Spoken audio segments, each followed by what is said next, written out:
And somehow that idea of nature does not include indigenous knowledge. The law catches the man or the woman who steals the goose of the common, but lets the larger felon loose.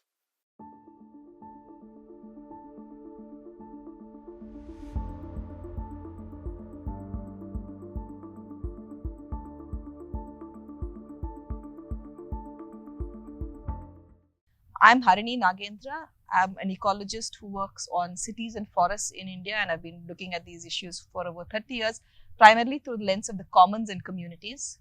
Madhu, there was a metaphor we were discussing on the way here, right? About this idea of currents of conversation, conservation, and these two words have been, actually it's interesting that I keep mixing up these two words, conversation and conservation. And conservation is really a conversation about different currents. So, absolutely. And I think just like a river is a conversation between various currents, conservation too is. And I think that's the metaphor I find useful to think of. And the interesting thing, though, is that with conservation as a conversation between these currents, you realize this only when you're in the middle of it.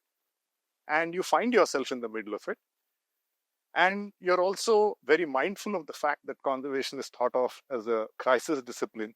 So it often seems there are questions that do come up, but it seems almost irresponsible to be asking questions when important things need to be done and they need to be done yesterday. And with that sense of crisis bearing down, you often really don't have the opportunity to contemplate ideas and practices that animate conservation. It's such a diverse variety of ideas and practices, and the way, and this is what generates that current. And often the immersion for all of us happens under a lot of received wisdom. So we rarely have the opportunity, and sometimes are very reluctant to question where that received wisdom comes from. What are the other ways of thinking about it? How do we understand this? And I think if conservation is a journey in these currents, then I think the important question to ask is, how do we navigate these currents? Because that is ultimately the engagement that conservation is about. How do you navigate these currents? And I think for that, it's really important to understand where these currents come from and where they take us. No, so conservation in one sense is, and often what the dimension of it which is not given enough attention is that it's historically constituted, like Madhu was alluding to. That over long periods of time in very specific places, certain ideas emerge and these ideas gather momentum and which continue to influence our activities today. So to frame it as historically constituted, I think is also very critical.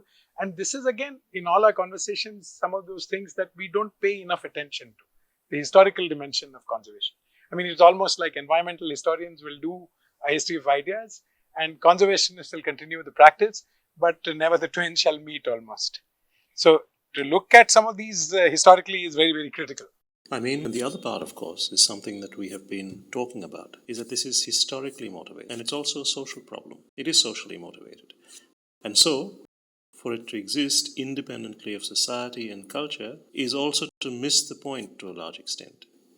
Many of the problems that arise in conservation that we see today really come from ignoring the fact that this is not just a project of conserving nature, but it's also deeply political, deeply social kind. That's something we've been trying to address. And one of the things that I like, which Madhu spoke about, was the fact that conservation is a crisis discipline. And so it's a discipline of triage. Let's act now, we can think about the consequences later. But it's been several decades. We've just been acting and acting and acting, and it doesn't appear to have made the problem any better. Going at it, thinking that we've got to just do the same thing, but harder. And I think at some point, in our conversation, through our lived experience, we came to the realization that there should be a space where we need to think a little bit more deeply about where we are going, what motivates us. So if I look at your own work, coral reefs, 30 plus years, let's take Andamans, Lakshadweep and many other places that you've been working. You've been seeing change, undeniable amounts of change. And like you said, you feel like you've been doing much of the same thing. So when we're saying things have changed, I'm thinking of, what specifically has changed in the way you think the idea of conservation is being applied to marine environments? So, I mean, we could talk about this globally, or we could talk about it completely from my experience going in as a marine biologist in many of these spaces for about 30 years now. We felt the solution to all the problems of biodiversity in the sea were essentially to do with enclosure, that protected areas were the way forward. If you protected an area of the sea, everything will be fine. Coral reefs will, be resilient. You will have fish, and as a result, the fish will maintain the coral reef in a healthy state, a fact that we already knew. And the problem, therefore, is how to keep fishing communities away from these areas. Very soon, in the 1990s, when I started working, I realized that you have this large El Nino that comes along everywhere, regardless of, completely unmindful of the boundaries of marine protected areas. You have this large body of hot water that goes around and kills off all the coral colonies. And that event has been dominating, the trajectories that the ecosystem has taken. And very, very quickly, it brings home the point that enclosures don't work. And enclosures certainly don't work in the sea. And because it is very difficult to draw lines in this that work against these global forces. So for me, it struck home that the enclosure project within the marine system is not flawed, it is limited. And once again, within the marine system, the issue of food security becomes so critical. So how do you keep fishermen out of that? Precisely. And is it fair and just, first of all? Is it working in effect against the global nature of these problems? And it is also displacing the people who are most dependent on these ecosystems for their daily livelihoods as well.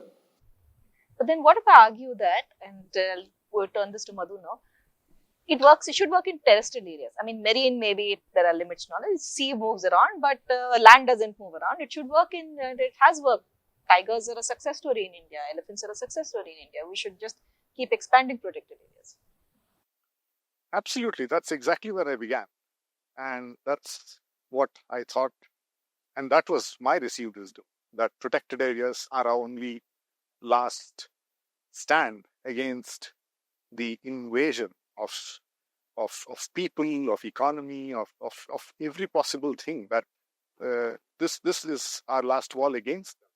And to make them effective is really the only way we can conceptualize and deliver conservation.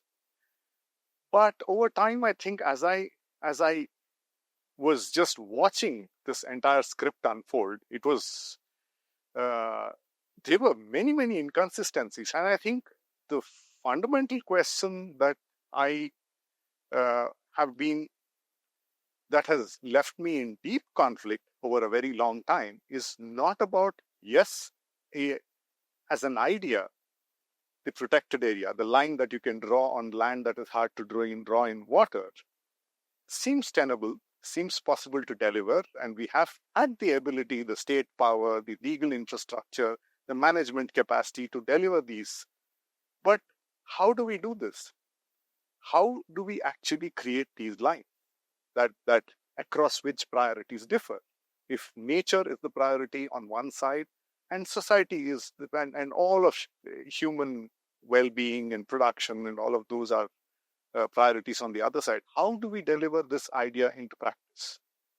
And that's really where I started to encounter that fundamentally a large part of the way we've gone about doing this is deeply unjust. And so it is not as an ecologist who came into this, I really did not think very much of the power of the justice dimension. But as I looked at the wake of the way in which these areas had been created, I was deeply fearing that the chickens would come home to roost at some point.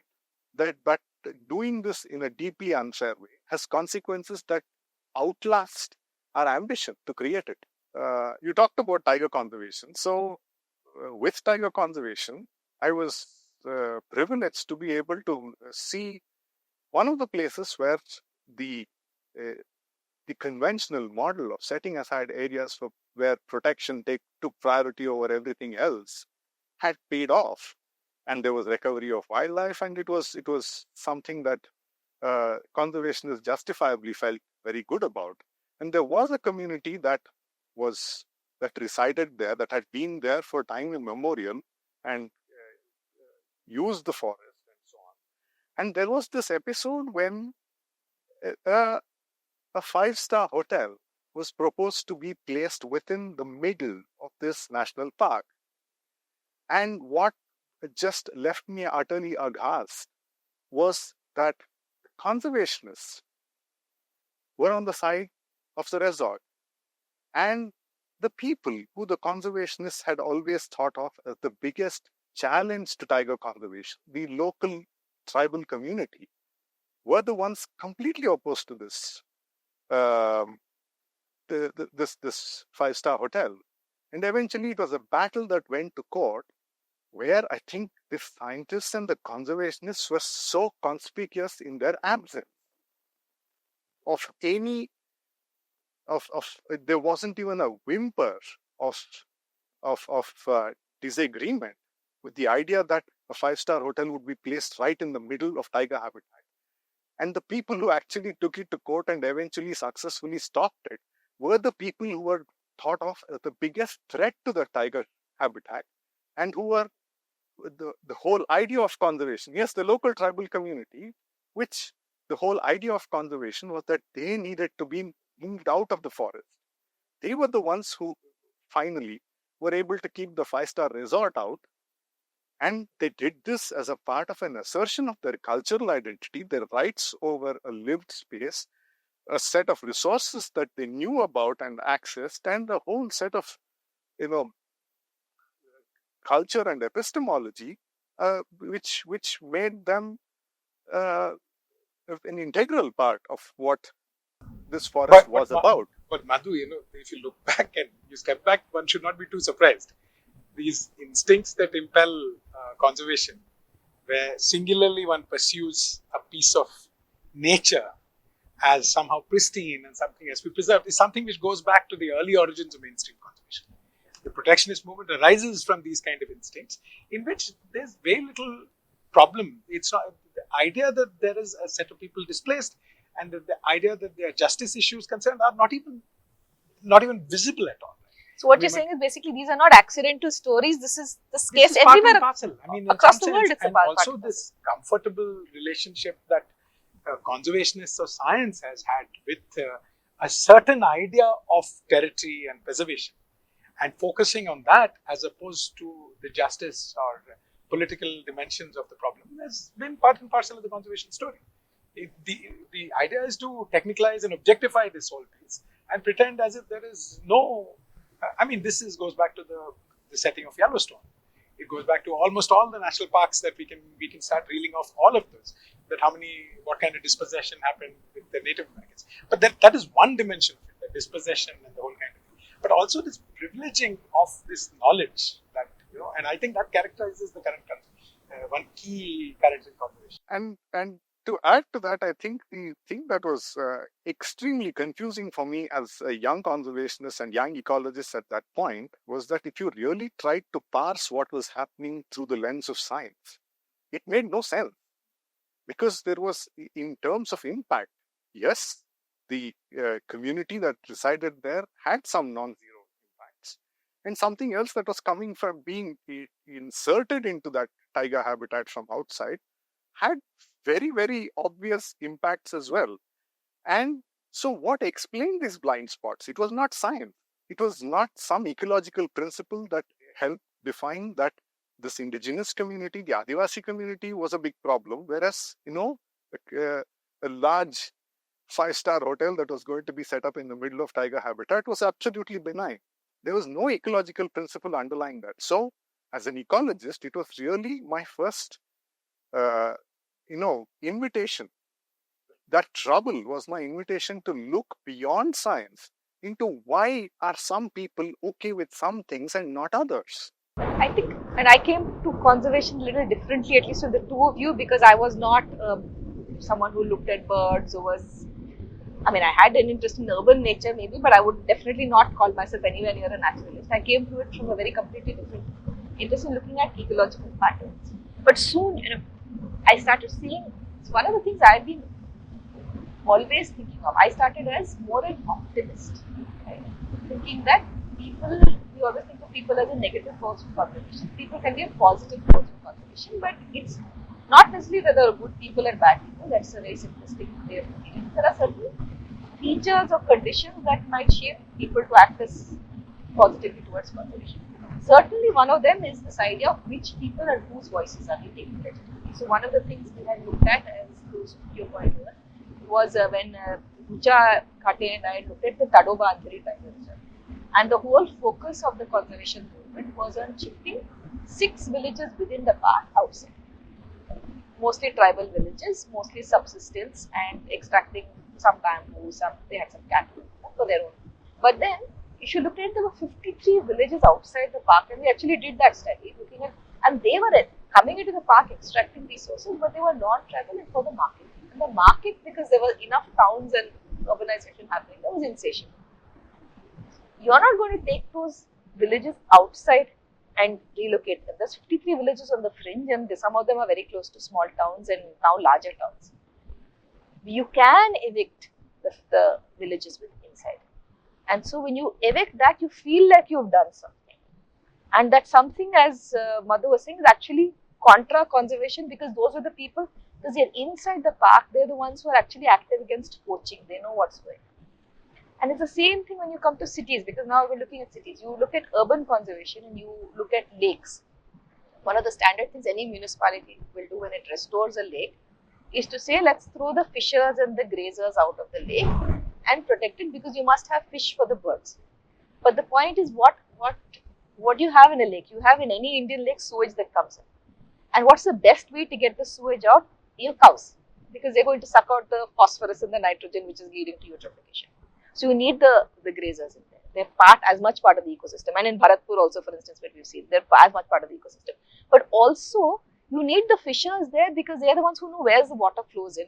They're the ones who sleep there at night and make sure sewage is not coming in, something else is not dumped. This lake as this beautiful, pristine object, which is supposed to be blue, there are nothing growing on it, and you want these birds to come in. It's an ecologically flawed, but also socially flawed. So, I mean, that's what's really interesting for me, is that what is being debated really, conservation project, is these conceptions of nature itself and where humans stand in relation to nature. And whether it is this pristine Eden, which is, separate from all humans and we stand apart from it, or whether we are, imbricated within nature itself. And I think that profound, that to some extent is where much of the problem begins to arise. Yeah, I think the 1,600-pound gorilla in the room, which all of us have to start really recognizing, is what we broadly call the economy. And it has taken various shapes. And what sort of determines what is common sense? Yeah. In some sense, conservation's priorities has ceaselessly been set by this larger mainstream idea of what is, what are goals of progress, what are developmental goals, what is best for the economy.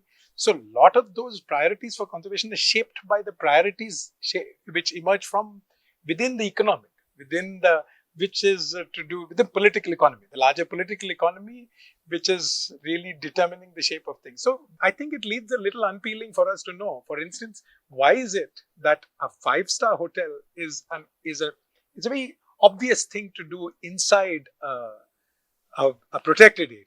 Right? Because it's seen as accessing something much more privileged, something more enlightened, something more on the path towards development, something, which, signals progress, as opposed to, indigenous communities living, their subsistence lifestyles are seen as retrogressive. So this is really signaling to the beacons of progress. And so so I think that's the prioritizer. And that idea of nature is shaped completely by what the priorities for the economy, the larger political economy. And somehow that idea of nature does not include indigenous knowledge, yes. But the market is fine. It can accommodate it, and that's a deep contradiction. Mm-hmm. I'm just remembering we went to Yellowstone, 30 years ago, 25 years ago, yes. And with an ecologist, and who was showing us the whole idea of when Yellowstone, of course, it's such an iconic American protected area, right? And when they started protecting it in the way that they said, indigenous communities are always used fire to manage these landscapes, like the Sholigas use fire in the BR Hills. But then the Forest Department, the US Forest Service came in and said, no, you can't have fire. You need to manage this ecologically without fire. And humans are not part of this landscape. So these indigenous communities and their idea of fire is all nonsense. We take it away. Then what happens? The inevitable happens. Over 20 years, you get this brush that builds up, this dry kind of stuff. And then when the fire actually hit Yellowstone, it burnt 90% of the forest, right? But you know what's hypocritical about Yellowstone is also when it was set up, it was a classic American thing. I mean, what came? So railroads were late. The entire thing was premised on the fact that people from the East would come and look at this nature and marvel at it. It was part of the American identity, and it was in the way that only Americans can do. It was part and parcel of a market economy. So it's interesting how you privilege a particular use of that land, which can, in the larger scheme of things, ecologically is far more intrusive, far more extractionist. But then you disprivilege certain other uses of land, which was the Native Americans, and a whole litany of Native American tribes were displaced, saying that there's a larger purpose this land is meant for. So this was precisely what I was encountering as well. So there were, yes, the indigenous community hunted and trapped. They had, and that hunting and trapping was not a benign activity. It definitely impacted wildlife. There's no doubt about it. But so too were a whole set of other activities which didn't seem to matter. So if science and knowledge were to be the arbiter of what is and is not acceptable ecologically for a place and its wildlife, then I was not able to pass this further. So at the time, if you go back historically, the same thing is true. At a time when Sweden shifting cultivation by the same local indigenous the tribal community was being curtailed, there were clear cuts of thousands of hectares in the same area, which was being done by the colonial foresters in order to raise plantations of teak. So, the Sweden cultivation that was being undertaken by small numbers of tribal people was unacceptable. But large clear cuts of native, rich, diverse, moist deciduous forests was completely, in consonance with the idea then of scientific forestry. You can cut that down and come down to today. The idea of a 5-star hotel is completely in consonance with an idea with what conservation means. But the presence of people who might, aren't jungle fowl and trap is completely unacceptable. And it's hard not to be reminded of that 12th century ditty which talks about the law goose and the goose and the commons. The law lets the law catches the man or the woman who steals the goose of the common, but lets the larger felon loose who steals the common of the goose. So today we have all the space that we ever want to make for mines, roads, everything that's important, tourism, cities, but a certain the fact that there is a community that values and worships the forest as forest, in which they get something that is of value to them as resource and in giving them identity, is unacceptable. But it's fine for us to be, and we are powerless against the larger one. But here is a place where we are able to exercise power. So then that's the place where, it wasn't adequate to understand conservation as merely an ecologist. You really had to ask, how the power, are we merely trying to do what is possible by us using the power we wield and calling it conservation? Because in the places where we are powerless or where we are more marginal, we are willing to completely step back and vacate space. Or is there a larger normative principle alongside the scientific principles that must be important? I mean, I think one of the things that we talk about a lot is about who gets to define what and much of it is, the way we think it has been appropriated. So you have basically technocrats, managers, scientists, poets, right? These are the people who decide what, the elite to some extent, who decide what nature should look like.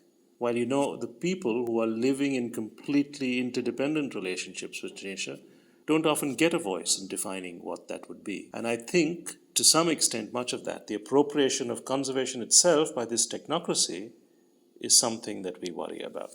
And I think that's very important to look at it from that perspective, because, otherwise in our conversations, conservation might seem like this exceptional thing. But I think when looked at in the larger context of the historical developments of the last 150 to 200 years, what you typically call the history of global modernity or capitalist modernity, I mean, these tensions really underlie that in all walks of life. That a certain view, and what gets problematized, I think one needs to problematize here, is this view of nature that emerges in this particular worldview, where nature is this object from which and the Baconian kind of view from which, Carolyn Merchant has written really eloquently about it. But this idea that it's a resource to be mastered, enslaved, and extracted from, as opposed to a worldview which talks about reciprocity, talking about living with. One shouldn't romanticize these notions. These are just two different worldviews. And I think there has been some kind of continuing clash. And I think it's ironic for all of us, because we are educated, working largely in the Indian context, but educated in this sort of Western scientific context. I know when I started first, I was very comfortable with the idea you could model ecology. You had a predator-prey relationship, you had an equation, you knew how much to harvest for sustainable harvest. All of these are ideas that we could use. You had satellite remote sensing, you could map changes in biodiversity, you could count fish and other species and look at changes. And therefore, you could predict the future. And I think we've now seen in 30, 40 years, we can't predict anything. No, I think that the more we know, we don't how know little anything. we know. But I think that's also consistent with that instinct of controlling the world outside. Yeah. And you go back to German foresters, right? There is a tradition that connects the German foresters to today's climate modelers. We are still at it, trying to understand what is intrinsically unfair. I'm not saying, we're not making a case that one should abandon such things. But there's a certain hubris that underlies these pursuits, right? This elegance and this completeness that science gives us, and feeling that you can actually control. But I think there's a deeper instinct, and that's where these two epistemologies, these worldviews, these cosmologies are different. And I think at one level, conservation, we ought to see conservation as a little microcosm where these conflicts are getting played out. And what's more interesting is, and I think that's what really got many of us excited, is that those voices which are pushing back against these worldviews are emerging. For instance, till recently, we wouldn't even have thought of a discipline such as the conservation humanities in academia, right? In the mainstream, and community conservation kind of movements. So I think the church, which is very restrictive, historically, if you look at it, there was a certain restrictive idea to it. And in the last 20, 30 years, and this is again consistent with a lot of indigenous movements against the campesino, the Via Campesina, and all these peasant movements to reclaim the space of people within the global economy. I think these are all part and parcel of that. Of those ideas. Yeah. So we hope these discussions have been of interest to you, and we hope you'll join us for further conversations the rest of the 4 episodes of our discussions on conservation in the middle, where we're going to look at ideas of knowledge, power, and the economy. And in the next few episodes, as we discussed, we'll talk about first of all, the narrative of conservation from 3 perspectives. In episode 2, we'll talk about the preservationist narrative of conservation, which is protected areas and the expansion of protected areas. Half Earth, for instance, which is the new idea of protecting the world to save half the world from the markets. The second is the idea of sustainable development, which is another narrative that captured the imagination for a long time. How do you reduce poverty while furthering narratives of conservation? And then the third is the idea of markets, saying if you can't beat the markets, can you integrate them into conservation? And the idea of selling nature to protect it, or looking at conservation in markets and the economy. And finally, I think in the last episode, we'll really look at the idea of alternatives. What are the alternatives out there? Because as everyone has pointed out, I think we so often talk about the idea of conservation as a crisis discipline, and then there's no time to think. We just need to act now. And that's not true. There are lots of thoughtful alternatives out there, and people are looking at these. So what are the power and promise of them, and what are maybe the challenges that these alternatives have? So we hope you join us in the rest of this journey. Thank you.